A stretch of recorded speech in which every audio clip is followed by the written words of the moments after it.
What's up, guys? Welcome back to the channel. Today we're going to be doing a preview of Ireland vs Italy. This game is actually a really exciting one for the weekend and probably one not spoken about enough. I think everybody's focusing on England vs Scotland when this is another really big game that's going to be really impressive to watch. I think there's a lot of storylines going into it as well. Ireland are going to try to bounce back after a very disappointing loss to France last week. They have a lot of selection issues that they need to figure out, some selection questions as well. And Italy, staying with some of the same selections, they're going to try to see if they actually are a big team now. Can they get two big wins in a row? Can they take two big scalps in a row?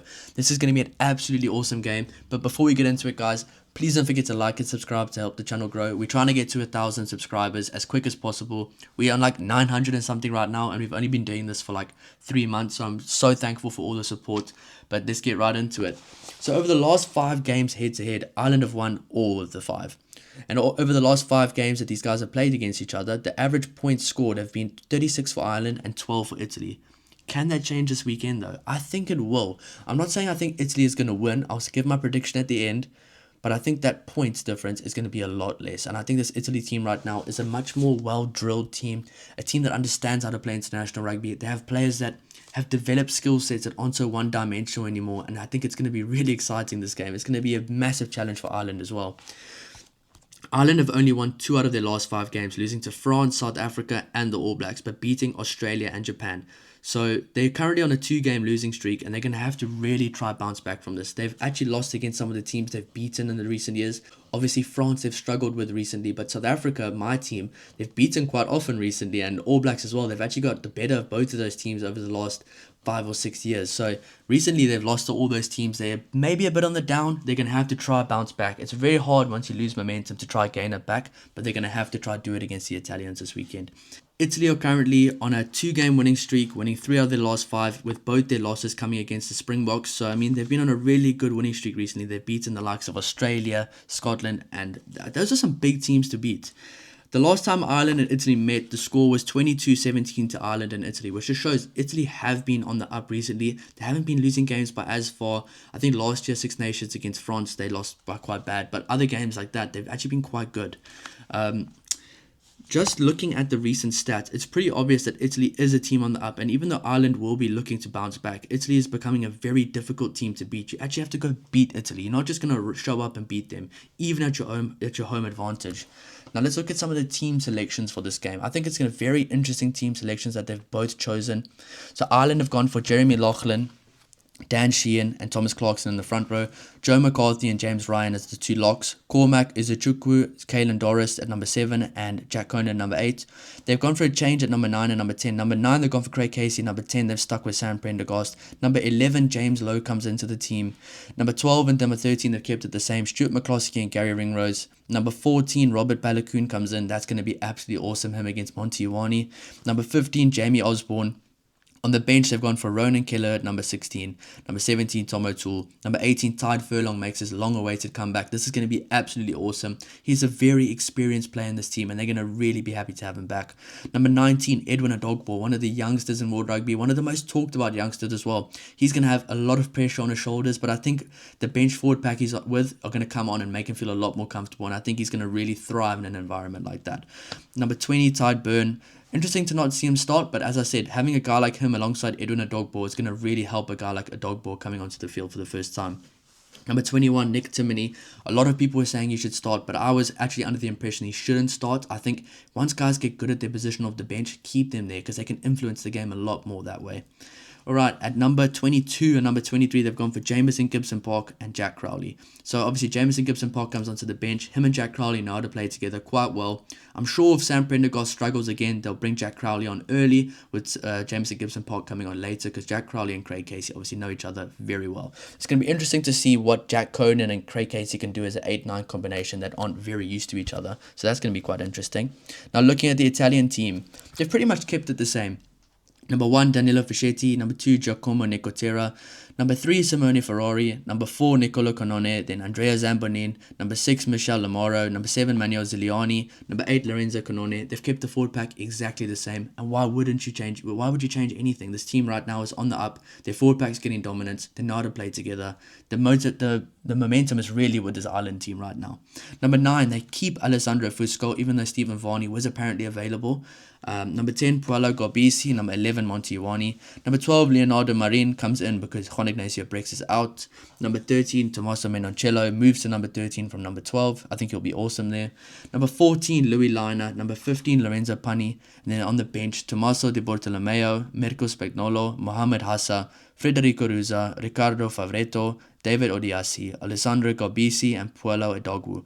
Now, they've had a few changes to their team, not as much as Ireland at all, but bringing in guys like a David Odiasi and a Puelo Edogwu, they're going to be just fine, and they are really big-time players. And I've said it in the previous video, this team is on the up. They can lose guys to injury or whatever, and they will still be just fine because they have a lot of depth and guys that can come in and make a big impact. A few years ago, guys would not be able to come in and make an impact. In fact, if someone in the starting 15 got injured, then there would be a massive problem. So, I mean, Italy are really on the up right now, and I can't wait to see how it goes. I will be doing a combined team for both these teams to see who I think has the more balance of power a bit later on in this video. Both of these teams play quite a different style of rugby. I mean, Italy only had 39% possession against Scotland, which was maybe even too high for their liking, and they were more than happy with that. They made 79 passes to Scotland's 166, and they had half of Scotland's carries. Italy are a team that doesn't want to play much rugby. They prefer just letting the other team play and tackling the lights out of them. They just prefer letting the other team play and just absolutely smashing them.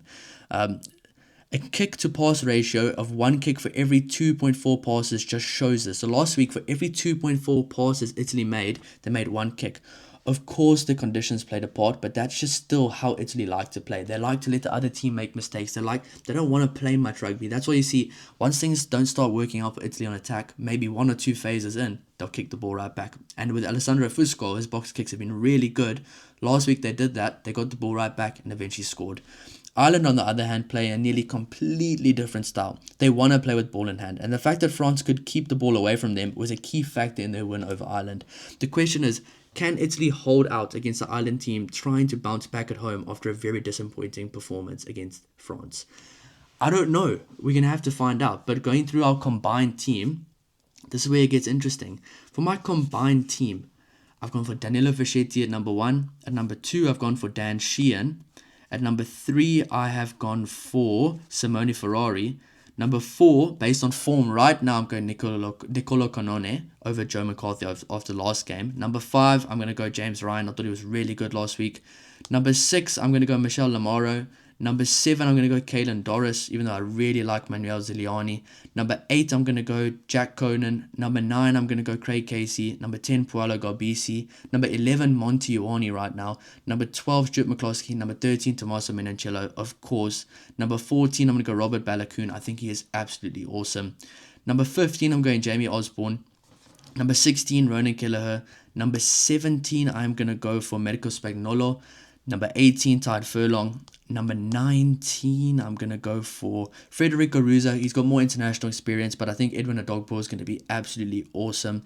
Number 20, I am going for Tide Byrne. Number 21, Nick Timoney. Number 22, Jameson Gibson Park. And number 23, Jack Crowley. Now, I think that the replacements from Ireland are definitely much stronger. I mean, looking at the bench, they've both gone for a 6-2 split, but I think Ireland has a considerably stronger bench.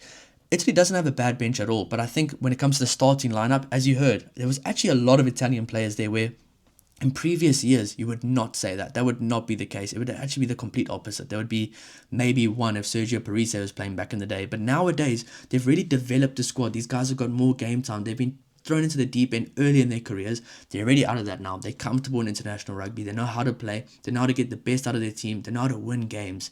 So I think that's a very important thing to have. This Italy team knows how to win games, and that is very important. So going into the game, my prediction is that I think Ireland are going to win. I think Ireland are going to win maybe just by a try, not even more than that. I think it's going to be a very close game, and I think that Ireland might just win this game, but I think it's going to be a very tough test. And if Ireland do not start strong, if Italy starts strong, I think it's going to be very tough for Ireland to come back.